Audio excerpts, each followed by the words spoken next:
پہلے کچھ پس منظر پر بات کرتے ہیں۔ آپ نے دھماکے کے بارے میں سنا ہوگا۔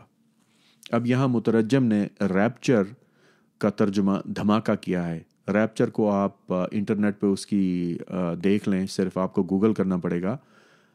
ریپچر کا ترجمہ دھماکہ نہیں ہے۔ ریپچر یہ خاص عقیدہ ہے جس کے مطابق جو نیک لوگ ہیں وہ آسمان کی طرف اٹھائے جائیں گے اور یہ خوشی کا موقع ہوگا، لیکن یہاں مترجم نے اسے دھماکہ کہا ہے۔ بہرحال میں اس کو ریپچر ہی کہوں گا۔ آپ نے ریپچر کے بارے میں سنا ہوگا۔ بعض مبلغوں اور مصنفوں نے بائبل کے ایک خاص اقتباس کی عکاسی کرتے ہوئے حال ہی میں ہزاروں لوگوں، خصوصاً امریکہ کے لوگوں کو اس بات پر یقین کرنے کے لیے مائل کر لیا ہے کہ بہت جلد چند خوش قسمت لوگوں کو ان کی نیکیوں کی وجہ سے منتخب کیا جائے گا اور وہ یکایک آسمان میں جا کر جنت میں چلے جائیں گے۔ یہ دھماکہ، یہ پھر اسے دھماکہ کہہ رہے ہیں۔ بہرحال یہ ریپچر عیسیٰ کی دوسری آمد موعود کی خبر دے گا۔ ہم جیسے باقی لوگ جو ریپچر سے متاثر نہیں ہوئے ہوں گے انہیں پیچھے چھوڑ دیا جائے گا۔ جن لوگوں کو ہم جانتے ہیں وہ بغیر کسی سراغ کے غائب ہو جائیں گے۔ غالباً آسمان میں سے مراد ہے کہ ریپچر والے آسٹریلیائی دھماکے والے یورپیوں سے مخالف سمت میں جائیں گے۔ اب یہ ہے وہ کہانی جس کا میں نے تذکرہ کیا۔ یہ سچ نہیں ہے، لیکن اس پر کافی لوگ یقین رکھتے ہیں اور یہ ظاہر کرتا ہے کہ ایک اچھی کہانی کیسے پھیل سکتی ہے۔ وہ کہانی ریپچر کے بارے میں کچھ یوں ہے۔ آرکنسا کی ایک خاتون ٹرک کے پیچھے گاڑی چلا رہی تھی جو زندہ انسانی جسموں کی شکل کے غباروں سے بھرا ہوا تھا، یعنی بلو اپ ڈالز۔ ٹرک کا تصادم ہوا اور گلابی پھولی ہوئی گڑیاں آسمان کی طرف چلی گئیں کیونکہ ان میں ہیلیم گیس بھری ہوئی تھی۔ وہ یہ سوچتے ہوئے کہ اس دھماکے اور عیسیٰ کی آمد موعود کو دیکھ رہی ہے، یعنی وہ یہ سوچتے ہوئے کہ وہ ریپچر کو دیکھ رہی ہے، وہ عورت چلائی، وہ آ گئے، وہ آ گئے، اور اپنی چلتی گاڑی کی چھت سے باہر نکلی کہ وہ بھی ریپچر کے ساتھ آسمان کی طرف چلی جائے۔ نتیجتاً 20 کاریں ٹکرائیں، 13 بے گناہ افراد بشمول اس عورت کے سب مارے گئے۔ وہ 13 بے گناہ افراد اس بے بنیاد اعتماد کا شکار ہو گئے۔ آپ سوچ سکتے ہیں کہ محض ایک افواہ ایسی تفصیلات کی وضاحت نہیں کرے گی، لیکن آپ غلط ہوں گے۔ اور اب آپ دیکھ سکتے ہیں کہ یہ جھوٹی کہانی کس قدر پھیلنے کے قابل ہے۔ اگر کسی نے آپ کو یہ حقیقت کے طور پر بتایا ہوتا تو آپ یقیناً کسی اور کو بتانے کے لیے بےتاب ہوں گے۔ کہانیاں محض اسی لیے پھیلتی ہیں کیونکہ وہ بس اچھی کہانیاں ہوتی ہیں، شاید وہ مزاحیہ بھی ہوں۔ شاید جب ہم ایک اچھی کہانی کسی کو بتاتے ہیں تو ہم اس سے ملنے والی توجہ سے خوش ہوتے ہیں۔ ہیلیم گڑیوں کی کہانی نہ صرف کافی حد تک شوق ہے بلکہ یہ لوگوں کی توقعات یا تعصبات پر بھی پوری اترتی ہے۔ کیا آپ دیکھ سکتے ہیں کہ یہی چیز عیسیٰ کے معجزات کی کہانیوں یا اس کے دوبارہ زندہ ہونے پر بھی نافذ ہو سکتی ہے؟ عیسائی مذہب کے نو آموز ابتدائی پیروکار عیسیٰ کے بارے میں کہانیاں اور افواہیں پھیلانے میں خاصے پرجوش ہوں گے، یہ جانے بغیر کہ وہ سچ ہیں یا جھوٹ۔ 9/11 کی مسجدہ داستان یا کینیڈی کی موت کے بارے میں سوچتے ہوئے اور یہ تصور کرتے ہوئے کہ اگر کیمرے، اخبار نہ ہوتے، واقعہ کے 30 سال بعد تک کچھ نہ لکھا گیا ہوتا تو چیزیں کتنی آسانی اور جامع طور پر مسخ ہو جاتی، زبانی لفاظی کے علاوہ کچھ بھی نہ ہوتا۔ یہی صورتحال عیسیٰ کی موت کے بعد تھی۔ مشرقی بحیرہ روم کے گرد، فلسطین سے روم تک مختلف اقسام کے عیسائیوں کے الگ الگ گروہ تھے۔ ان مقامی لوگوں کے درمیان بات چیت کم اور رابطہ کمزور تھا۔ اناجیل ابھی لکھی نہیں گئی تھی، انہیں مجتمع کرنے کے لیے کوئی عہد نامہ جدید نہیں تھا۔ وہ کئی چیزوں پر غیر متفق تھے، مثلاً کیا عیسائی یہودی تھے اور ان کا ختنہ کروانا ضروری تھا، یا آیا کہ وہ بالکل ایک نیا مذہب تھے۔ پال کے چند خطوط اس انتشار میں نظم و ضبط لانے کے لیے ایک رہنما کی سی حیثیت رکھتے ہیں۔ بائبل کا ایک متفقہ کینن، یعنی وہ کتابیں جن کو باضابطہ فہرست تسلیم کیا جاتا ہے، پال کی موت کے صدیوں بعد تک طے نہ ہو سکا۔ عیسائیوں یعنی پروٹیسٹنٹس کی پڑھی جانے والی بائبل عہد نامہ جدید 27 کینن اور عہد نامہ قدیم 29 کتابوں پر مشتمل ہے۔ رومن کیتھولک اور آرتھوڈاکس عیسائی اضافی کتابیں بھی رکھتے ہیں جنہیں عموماً اپوکریفا کہا جاتا ہے۔ متی، مرکز، لوکا اور یوحنا کے اصل کینن کی واحد انجیل ہیں، لیکن جیسا کہ ہم دیکھیں گے عیسیٰ کی اکثر اناجیل تقریباً اسی دور میں لکھی گئی ہیں۔ یہ اردو ترجمہ ویسے فارغ ہے، لیکن میں اس کو پڑھتا جاؤں گا کیونکہ ہو سکتا ہے کچھ لوگوں کا بھلا ہو جائے۔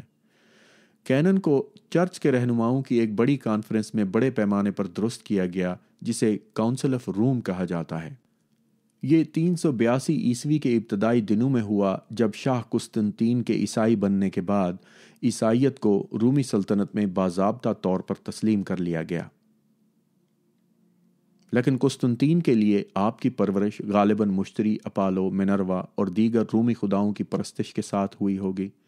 یہاں میں نے اس کا خلاصہ لکھا ہے کیونکہ یہ جو مترجم ہے وہ الو کا پٹھا ہے، اور جس بندے نے اس کو پروف ریڈ کیا ہے وہ اس سے بڑا الو کا پٹھا ہے، اور جو کمپوز کرتے ہیں وہ تو ہیں ہی فارغ۔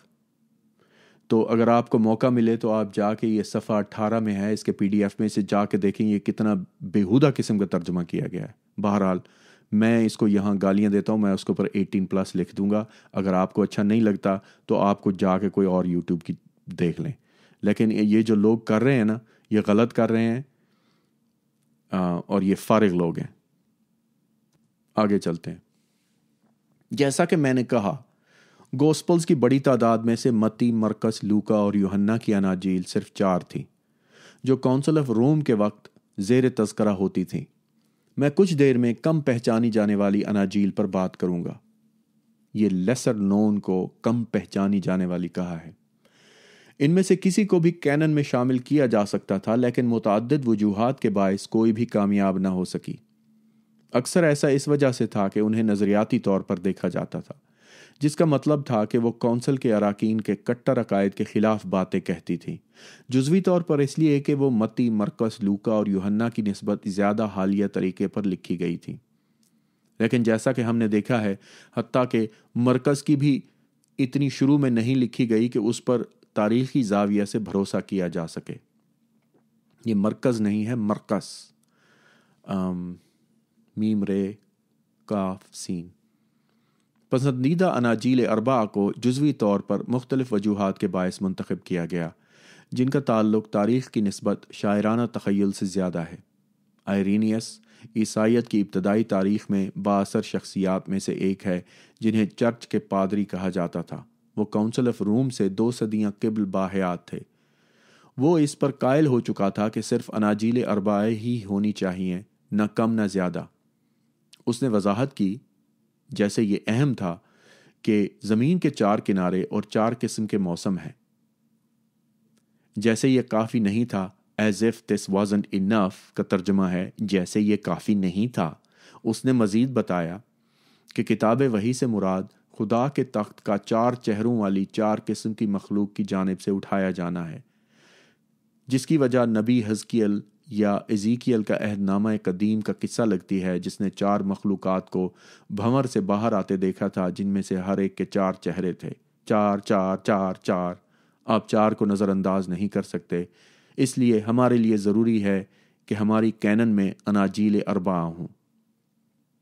مجھے افسوس کے ساتھ کہنا پڑ رہا ہے کہ اس طرح کے دلائل علم الہیات میں داخل ہوتے ہیں۔ بالآخر کتاب وحی کو کینن میں شامل نہیں کیا گیا، لیکن یہ افسوس کی بات ہے کہ یہ اس وقت تک تھا۔ کچھ لوگوں کا کہنا ہے کہ پٹیموس نامی جزیرے پر یوحنا نامی شخص کو ایک رات خواب آیا اور اس نے اسے لکھا۔ ہم سب کو خواب آتے ہیں اور ان میں سے اکثر کافی عجیب و غریب ہوتے ہیں۔ میرے خواب بھی تقریباً ہمیشہ ایسے ہی ہوتے ہیں، لیکن میں انہیں لکھتا نہیں، اور میں یقیناً یہ نہیں سمجھتا کہ وہ اتنے دلچسپ ہوتے ہیں کہ دوسروں کو متاثر کر سکیں۔ یوحنا کا خواب انتہائی عجیب تھا، تقریباً ایسا جیسے کہ لگتا ہے وہ نشہ کرتا تھا۔ یہ کافی حد تک مؤثر ہو گیا ہے کیونکہ اسے کسی طرح بائبل کے کینن میں شامل کیا گیا ہے۔ اسے الہامی سمجھا جاتا ہے اور امریکہ میں اکثر مبلغین اس کا تذکرہ کرتے ہیں۔ پال کے تھیلیسونینز کو لکھے گئے پہلے خط کے ساتھ دھماکہ، یہ ریپچر کو دھماکہ کہہ رہے ہیں علامہ صاحب، دھماکہ کے خیال کا مرکزی تصور الہام ہے۔ یہ اس خطرناک خیال کا بھی ماخذ ہے کہ مسیح موعود کی دوسری آمد آرما گیڈن کی جنگ کے بعد ہی ہوگی۔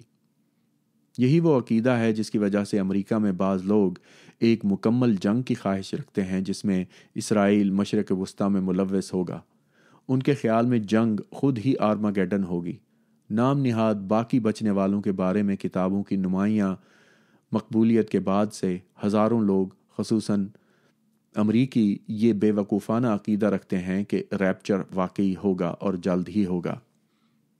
حتیٰ کہ ایسی ویب سائٹس بھی موجود ہیں جو آپ کے بغیر کسی تنبیہ کے جسمانی طور پر اوپر جنت میں جانے کی صورت میں آپ کی پالتو بلی کی دیکھ بھال کے لیے بامعاوضہ خدمات پیش کرتی ہیں۔ یہ شرمندگی کا باعث ہے کہ لوگ یہ نہیں سمجھتے کہ کینن میں شامل اور چھوڑی جانے والی کتابوں کے حوالے سے یہ امکان سے زیادہ کچھ اور بھی تھا۔ If it didn't make sense to you, it doesn't make sense to me either. I don't know what he's talking about. عیسیٰ کی موت اور اناجیل کے لکھے جانے کے درمیان طویل عرصہ ہمیں اس شک کی وجہ دیتا ہے کہ وہ تاریخ کے لیے بھروسہ مند رہنما ہیں۔ ایک اور وجہ یہ ہے کہ وہ ایک دوسرے کے متضاد ہیں۔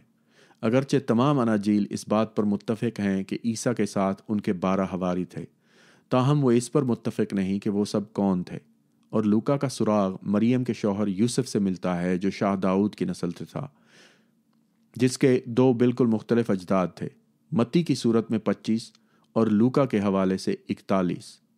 معاملے کو مزید پیچیدہ کرنے کے لیے عیسیٰ کو کنواری ماں کے یہاں پیدا ہونا تھا، یعنی مسیحا کو کنواری ماں کے یہاں پیدا ہونا تھا۔ اس لیے عیسائی عیسیٰ کا داؤد کی نسل سے ہونا قائم کرنے کے لیے یوسف کا داؤد کی نسل سے ہونا استعمال نہیں کر سکتے۔ اناجیل اور تسلیم شدہ تاریخی حقائق کے درمیان بھی تضادات ہیں، مثال کے طور پر رومی حکمرانوں اور ان کے کاموں کے حقائق۔ اناجیل کو بطور تاریخی حقائق کے دیکھنے میں ایک اور مسئلہ ان کا عہد نامہ قدیم کی پیش گوئیوں کو پورا کرنے کا ہے، خصوصاً متی کی۔ آپ کو یہ احساس ہوگا کہ متی کوئی ایسا واقعہ گھڑنے اور اسے اپنی انجیل میں لکھنے کے لیے کافی باصلاحیت تھا، محض اس لیے کہ ایک پیش گوئی کو سچ ثابت کیا جا سکے۔ اس کی سب سے نمایاں مثال اس کا یہ قصہ گھڑنا کو گڑھنا لکھا ہوا ہے کہ جب مریم نے عیسیٰ کو جنم دیا تو وہ کنواری تھی، اور یہ وہ داستان ہے جو خود سے پھلی پھولی ہے۔ متی بتاتا ہے کہ کیسے ایک فرشتہ خواب میں یوسف کے پاس آیا اور اسے یقین دہانی کرائی کہ اس کی متوقع بیوی کسی اور شخص کی جانب سے نہیں بلکہ از خود خدا کی طرف سے حاملہ کی گئی ہے۔ یہ لوکا کی پیش کی ہوئی داستان سے مختلف ہے جس میں فرشتہ مریم کے پاس آتا ہے۔ بہرحال متی کسی شرم کے بغیر اپنے قارئین کے سامنے تسلیم کرتا ہے، یہ سب اس لیے لکھا گیا کہ خدا نے اپنے نبی کے ذریعے یہی بتایا تھا، یعنی کنواری عورت حاملہ ہوگی اور ایک بیٹے کو جنم دے گی اور وہ اسے ایمینوئل کہیں گے، جس کا مطلب خدا ہمارے ساتھ ہے۔ شاید لفظ شرم کا استعمال میرے لحاظ سے غلط ہے۔ متی جو بھی تھا، اس کا تاریخی حقائق کے متعلق ہم سے الگ نظریہ تھا۔ اس کے نزدیک پیش گوئی کو پورا کرنا اصل حقیقت سے زیادہ اہم تھا۔ وہ یہ سمجھ ہی نہیں پاتا کہ میں نے بغیر کسی شرم کیوں کہا۔ دوسری جانب متی نے پیش گوئی کو غلط سمجھا۔ یہ یاسیہ باب 7 میں ہے، اور یہ خود کتاب یاسیہ سے بھی واضح ہے، اگرچہ بظاہر متی کے لیے نہیں۔ لیکن یاسیہ مستقبل بعید کے بارے میں بات نہیں کرتا، بلکہ اپنے دور کے مستقبل قریب کے بارے میں بات کرتا ہے۔ وہ ایک خاص نوجوان عورت کے بارے میں شاہ احز سے ان کی موجودگی میں بات کر رہا تھا جو اس کے بات کرتے وقت بھی حاملہ تھی۔ متی کا کنواری کے طور پر تشریح کردہ لفظ یاسیہ کے عبرانی نسخے میں الماح تھا۔ الماح سے مراد کنواری ہو سکتا ہے، لیکن اس کا مطلب نوجوان عورت بھی ہو سکتا ہے، بجائے انگریزی لفظ لڑکی یعنی میڈن کے، جس کے دونوں مطلب ہوتے ہیں۔ جب یاسیہ کے عبرانی نسخے کا عہد نامہ قدیم کے نسخے میں یونانی میں ترجمہ ہوا، جسے سیپٹوجنٹ کہا جاتا ہے، جسے متی نے الماح پڑھا ہوگا، تو وہ پارتھینوس بن گیا، جس کا مطلب واقعی میں کنواری ہے۔ ترجمے کی ایک معمولی سی غلطی کے سبب دنیا بھر میں مبارک کنواری مریم کی داستان اور رومی کیتھولک فرقے میں ایک طرح سے مریم بطور دیوی یعنی جنت کی ملکہ کے طور پر پھیل گئی۔